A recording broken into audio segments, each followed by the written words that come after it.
Hey, what up guys? I'm going to do a couple videos reviewing some of the Eberlestock products that I've been using and collecting for some years now. This is in response to this week's Wednesday podcast on the 3 of 7 project.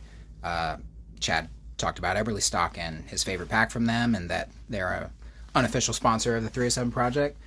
It made me really excited because it's a brand that I've been using, repping, and continuing to buy for a long time. So I'm making this video for everybody on the 3 of 7 Patreon group so that you guys can have a chance to have a more in-depth review of some of these products that Chad's talking about. I'm sure he's going to do many too, but from a guy who's been using them for a while, this might give you a little more insight. So the pack that he was talking about was the Switchblade. I have this pack. This is my Switchblade. Kind of custom built this out quite a bit.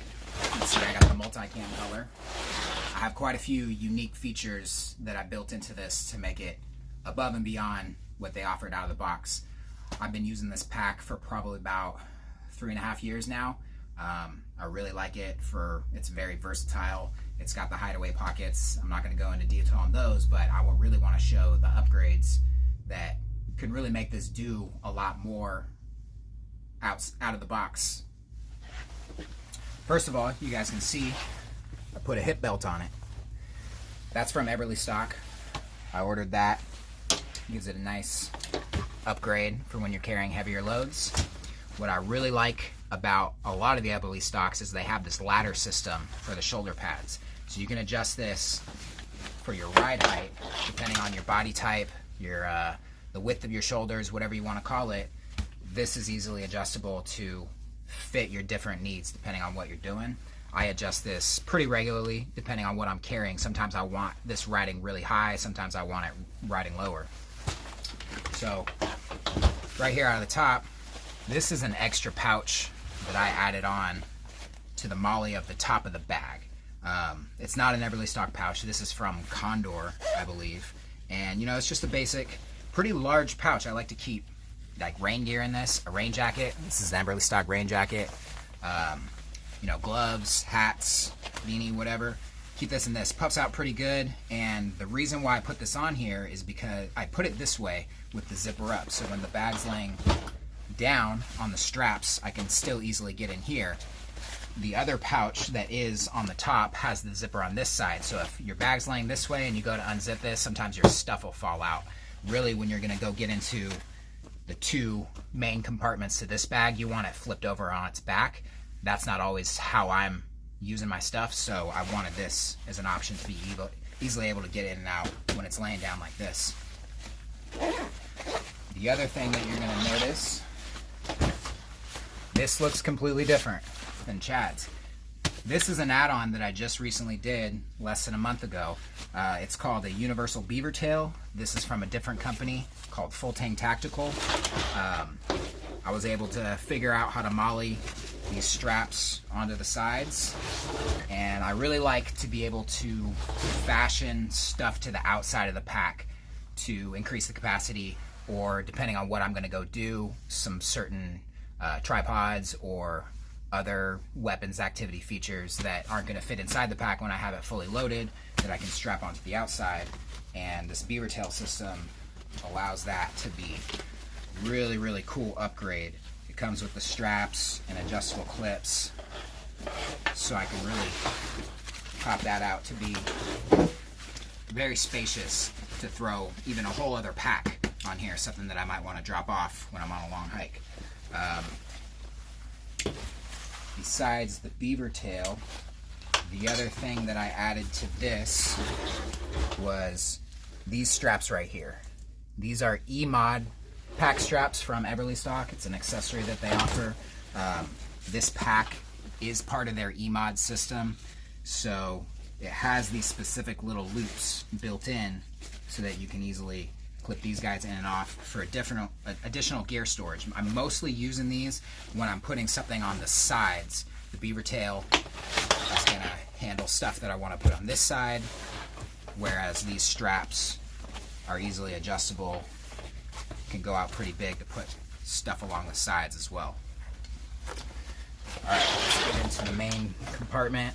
Up here on top, It's got a pretty good organizational system. I know Chad's already done a video on this, so I'm really not going to go through every single little unique feature. I'm mostly focusing on the unique upgrades that I've done to make this one of my favorite packs. It's got a pretty good size in here and lots of little slots and pouches for different stuff depending on what you're doing. So that's a really nice feature. It puffs out pretty big, so you can really stuff a lot of stuff in there when you need to. And then, like a lot of their packs, when you have it all unstrapped, these zippers go all the way down to the bottom here. So for certain stuff, it makes it really cool to be able to open up that big and get into all your stuff easily. That's my fire kit. That's a lightweight hammock. Some extra wool socks. This is an Eberlestock pouch where I keep a lot of gear, survival type essentials. I got a glow stick, a headlight, a Right in the Rain notebook.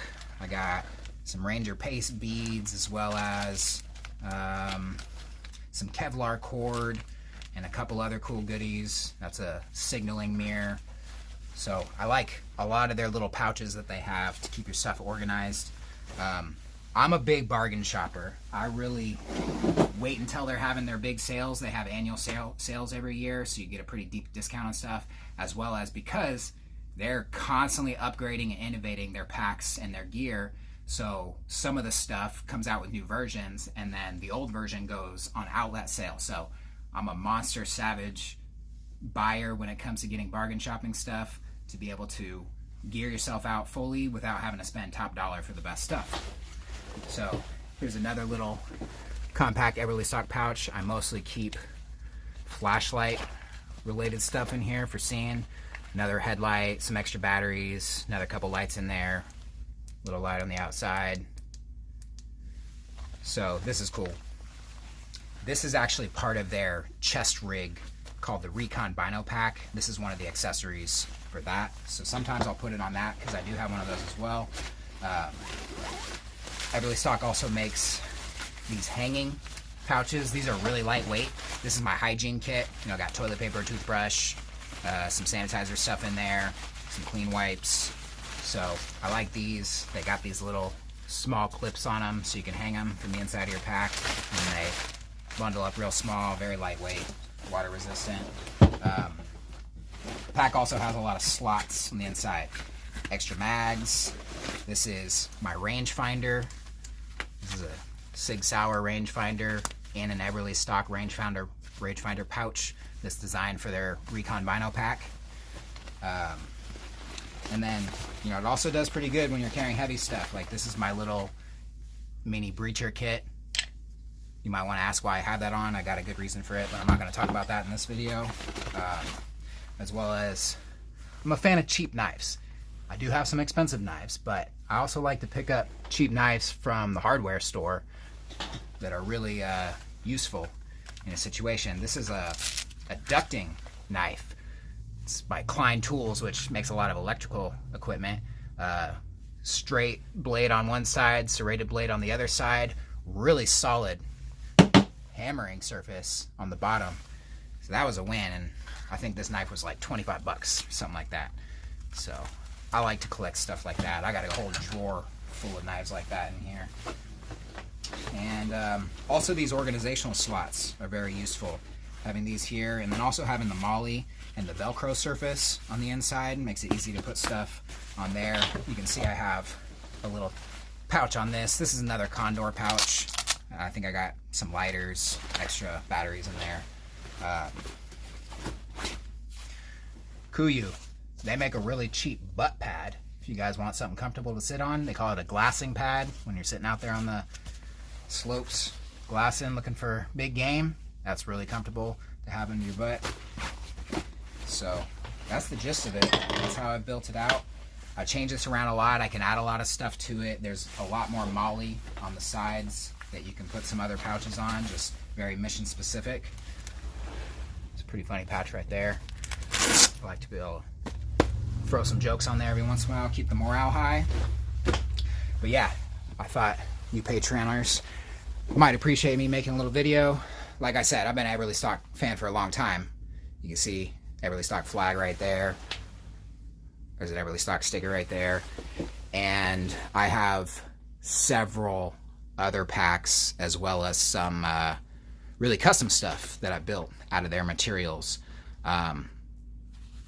It'd be cool to show you guys that too, but you know, I don't want to waste everybody's time if you're not interested. So go ahead and, if you like this, like it, subscribe it, send me a comment so I can know that you guys want to hear more. Because like I said, I'm kind of a guru of Eberlestock. They are a great company to work with. Got really excited months or maybe a year ago when I first saw Blake talking about the Eberlestock Bando bag, which was their kind of famous award-winning fanny pack, concealed carry style. I have those. I buy those for my friends. I give them to people for gifts. Sometimes when Eberlestock is having a sale, you spend enough money with them, they'll send you a free one of those. That's happened to me a couple times. So really, I like most everything that I get out of them. I would say the one thing that's not super tasteful to me as a consumer of their products is that because they're innovating so quickly sometimes, they'll discontinue stuff before you even have a chance to check it out, or you know, you kind of think it's going to be around for a while and it disappears. So that can be a drawback because, you know, realistically, how many packs do you need to buy? Some people are really only going to buy like one pack in their life. So if they buy a pack and then all of a sudden, because of enough comments and feedback about that pack, Eberlestock decides to revamp it and create an all new version of it, the consumer who already spent his several $100s on the first version is kind of out of luck because they have to live with the features that weren't fully adapted to the best that they can be. But that being said, working with their customer service is absolutely amazing. I mean, their lifetime warranty is like no questions asked. My first Eberlestock Bando bag, you know, concealed carry in it all the time. I had a lot of wear and tear where it was rubbing up against the gun. They might have not chosen the best material for that particular location, and, you know, pointed it out to them, and they went ahead and sent me a free one. The only stipulation I had to do, I had to take some spray paint and spray paint the damaged one and send them pictures verifying that, so that I can't be a scammer and have somebody else under another name get a warranty replacement for the same damaged bag later down the road. So I had no problem with that. I took some purple spray paint and just put a couple dots right next to the damage. It's still usable. They didn't mind that I kept it. They didn't demand that I cut off the straps and destroy it. That was an option, but they didn't demand that I do that, and they still sent me the one for free. No questions asked. So yeah, I look forward to showing you guys some more of my packs. I'm pretty passionate about it. It's kind of a passionate hobby of mine to build these out, customize them, test them out in the field, adjust them, and gift them. I got a couple really custom projects that I'm working on right now for a buddy of mine who's a CAL FIRE guy down in California. So yeah, hopefully get a little bit of feedback on this, and we'll keep moving out from there. So y'all have a good day. God bless. Thank you, 307 Project. Appreciate everything you're doing. I'm staying on fire for God because of you guys.